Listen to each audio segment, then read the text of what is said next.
উপরওয়ালা মেয়েদের যে কেন তৈরি করেছিল তা আমার বুঝেই আসে না। মেয়েদের তো আমারও একেবারেই সহ্য হয় না। ভাগ্যিস আমাদের গ্রামে কোনো মেয়ে জন্মানো নিষেধ।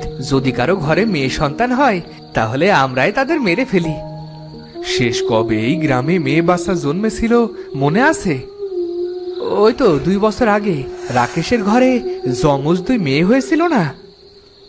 যাই হোক, এসব বাদ দে, এসব বাদ দে। অন্য কিছু নিয়ে কথা বল। তুই ঠিকই বলেছিস, অভিশাপ নিয়ে কথা বললে আমাদের উপরেই অভিশাপ নেমে আসবে।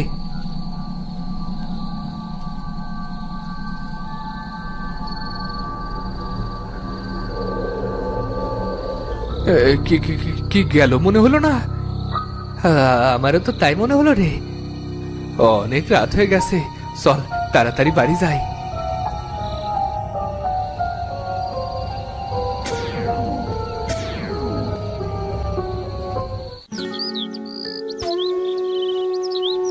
আমার ছেলে আমার ছেলে প্রতাপকে খুঁজে পাচ্ছি না।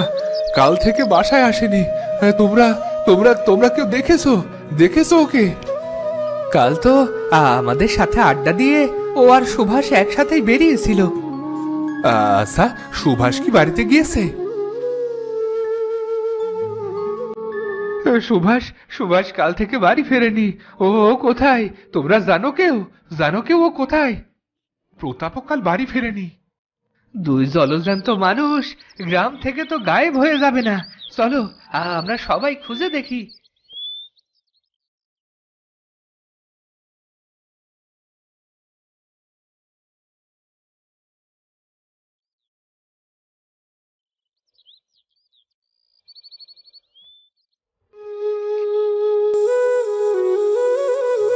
ওদের তো কোথাও পেলাম না।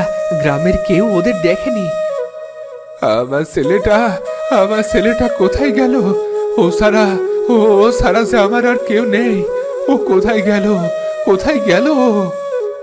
না জানি কোথায় না খেয়ে পড়ে আছে। আমি আমি এখন ওকে কোথায় খুঁজবো? আপনারা বাড়ি যান, হয়তো কোথাও গেছে ওরা, ঠিকই চলে আসবে।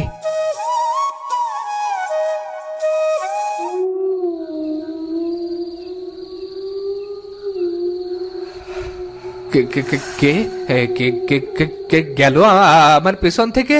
কে কে কে গেল? কে কে কে কে আসো? সামনে এসো। সাহস থাকে তো সামনে এসো। সামনে এসে কথা বলো।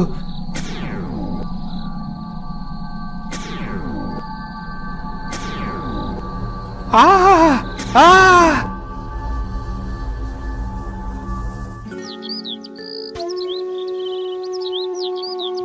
তোমরা তোমরা কেউ আমার ভাইকে দেখেছো? আমার ভাই কাল রাতে কাজ থেকে আর বাড়ি ফেরেনি গো। তোমার ভাই বাড়ি ফেরেনি? কি হচ্ছে এসব আমাদের গ্রামে? কেন, কি হয়েছে? কালকের আগের দিন রাতেও 2 জন গ্রাম থেকে গায়েব হয়ে গেছে। কাল সারা দিন খুঁজেও তাদের কাউকে পাওয়া যায়নি। আমার ভাই আমার ভাই তো ভালো মানুষ ছিল। ওকে কেউ কেন ক্ষতি করবে? তোমরা তোমরা একটু যাবে আমার সাথে আমার ভাইকে খুঁজতে? আমাদের গ্রামে কোনো ডাইনি আর প্রেতাত্মার নজর পড়েছে, নয়তো মানুষ প্রতিদিন যাচ্ছে না কোথায়? চলো আমরা গ্রামে ইকবালকে খুঁজে দেখি।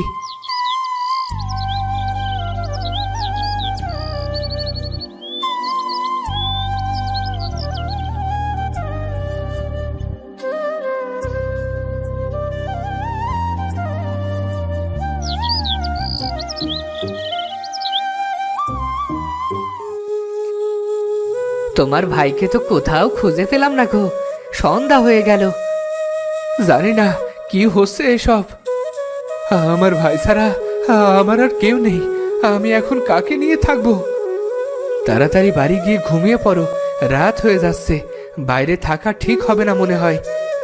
তুমি ঠিক বলেছ, বাইরে থাকলে আমরাও গায়েব হয়ে যেতে পারি। তাই চলো তাড়াতাড়ি বাড়ি ফিরে যাই।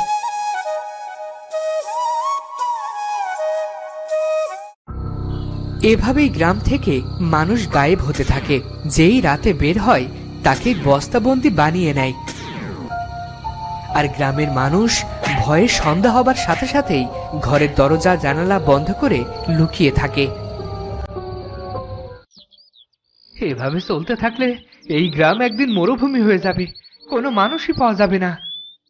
আর কিছুদিন পর থেকে তো ঘরের মধ্য থেকে মানুষ গায়েব হয়ে যাবে। এভাবে বসে থাকলে কোনো দিনও বাঁচতে পারবো না, আমরাও একদিন না একদিন গায়েব হয়ে যাব। একটা কিছু করতে হবে, চলো আমরা সবাই মোড়লের কাছে যাই, তার সাথে পরামর্শ করে একটা ব্যবস্থা করি। চলো চলো। তুমি ঠিকই বলেছ, চলো সবাই মোড়লের কাছে যাই, তিনি নিশ্চয়ই একটা না একটা ব্যবস্থা করবেন, এভাবে তো আর চলতে দেওয়া যায় না।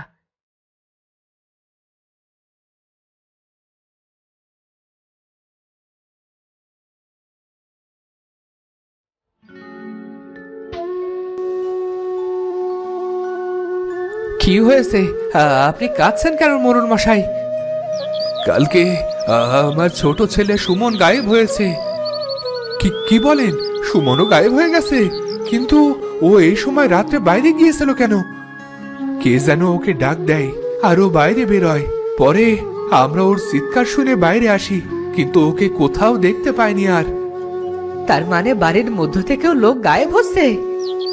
চাচা, আপনি এই গ্রামের মোড়ল, আপনি কিছু একটা করুন, নয়তো আমরা সবাই গায়েব হয়ে যাব। আমার মনে হয় এটা কোনো প্রেতাত্মার কাজ, আমাদের উচিত কোনো তান্ত্রিক বাবাকে ডাকা। তুমি ঠিকই বলেছো, আমারও তাই মনে হয়। চলো আমরা সবাই ওই গ্রামের শেষ মাথায় নদীর ধারে যে সাধু বাবা থাকে তার কাছে যাই। হ্যাঁ, তাই চলুন সবাই, তাই চলুন।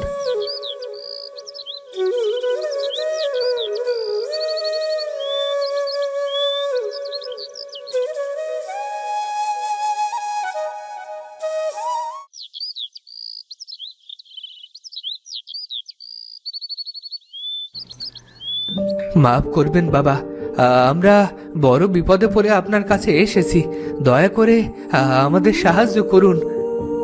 কি হয়েছে সব খুলে বল। আমাদের গ্রামে থেকে প্রতিনিয়ত লোক গায়েব হয়ে যাচ্ছে, যেই রাত্রেবেলা বাইরে বের হচ্ছে সেই কোথায় যেন হারিয়ে যাচ্ছে, তাদের আর খুঁজেই পাওয়া যাচ্ছে না। আমাদের মনে হয় এটা কোনো প্রেতাত্মার কাজ, আপনি আমাদের সাহায্য করুন। ঠিক আছে, তোমরা শান্ত হও, আমি দেখছি কি করা যায়। হিং ক্রিং ছট, হিং ক্রিং ছট। আয়, কে আছিস? আয় আয় আমার সামনে, হাজির হ, হাজির হ বলছি। হিং ক্রিং ছট, হিং ক্রিং ছট। কারা তোরা? এই গ্রামে পড়ে আছিস কেন? আমরা কারা তাই এই গ্রামের মানুষের কাছে জিজ্ঞেস করুন। তোরা যেই হোস এখান থেকে চলে যা, নয়তো তোদেরকে আমি শেষ করে দেব। তুই আমাদের কিচ্ছু করতে পারবি না। যতদিন না এই গ্রামের প্রত্যেকটা পুরুষকে মারতে পারবো ততদিন আমরা কোথাও যাব না। দেখ তাহলে তোদের আমি কি করি। তোর ওই জাদুতে আমাদের কোনো ক্ষতি হবে না। কি চাস তোরা? এই গ্রামের প্রত্যেকটা পুরুষের জীবন। না না, এদের সাথে আমার শক্তি পেরে উঠবে না, ভালোভাবে সমস্যার সমাধান করতে হবে। ভয় পেয়ে গেলি? দেখো, তোমরা যে নিরপরাধ মানুষগুলোর ক্ষতি করছো, এতে তোমাদের কি লাভ? নিরপরাধ? ওরা নিরপরাধ হলে অপরাধী কারা? কেন, ওরা তোমাদের কি ক্ষতি করেছে? ওই গ্রামের মোড়ল আমাদের নৃশংসভাবে হত্যা করে বস্তায় পুরে মাটিতে পুঁতে দিয়েছে, আমাদের ঠিকভাবে দাফনও করেনি। ওই গ্রামে কন্যা সন্তান জন্মালে তারা মেরে ফেলে। ওদের মতো জঘন্য পাপীদের বেঁচে থাকার কোনো অধিকার নেই। ওরা মেয়েদেরকে অভিশাপ মনে করে, আর তাই সত্যি সত্যি অভিশাপ হয়ে ওদের ওপর পড়েছি। কি করলে তোমরা শান্ত হবে? ওরা কি পারবে যতগুলো মেয়ে শিশুকে হত্যা করেছে তাদের বাঁচাতে? ওরা কি পারবে আমাদের জীবন ফিরিয়ে দিতে? পারবে না, তাই ওদেরও কোনো ক্ষমা হবে না, ওদের সবাইকে মরতে হবে। আমাদের যেভাবে বন্দি করে হত্যা করেছে ওদেরও সেভাবেই হত্যা করব। তোমরা ওদেরকে মাফ করে দাও, ওরা আর কখনো এমন ভুল করবে না। তোমরা ওদের মুক্তি দাও। ওরা যদি আমাদেরকে ভালোবেসে দাফন করে মুক্তি দিতে পারে আর কখনো কোনো মেয়ে বাচ্চাকে হত্যা না করার প্রতিজ্ঞা করতে পারে এবং মন থেকে অনুতপ্ত হয়, তবেই ওরা মুক্তি পাবে। নয়তো ওদের কাউকে ছাড়বো না, কাউকে না। আমাদেরকে যেভাবে বস্তাবন্দি করে হত্যা করেছে ওদেরও তাই করব।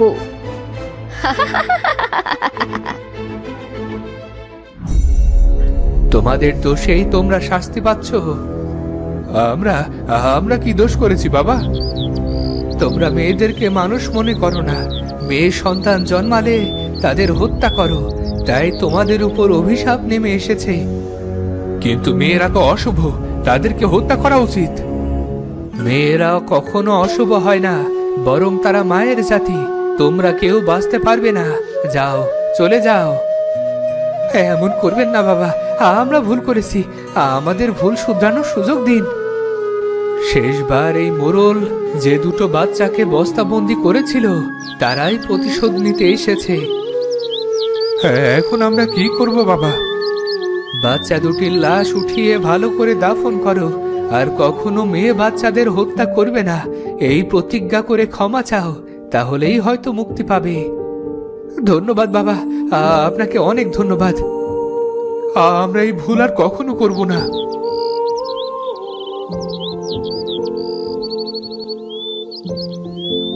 এরপর গ্রামে সবাই মিলে আখি আর পাখির বস্তাবন্দি লাশ উদ্ধার করে, আর তারা লাশ দুটিকে ভালো করে দাফন করে আর নিজেদের ভুল বুঝতে পেরে উপরওয়ালার কাছে ক্ষমা চায়।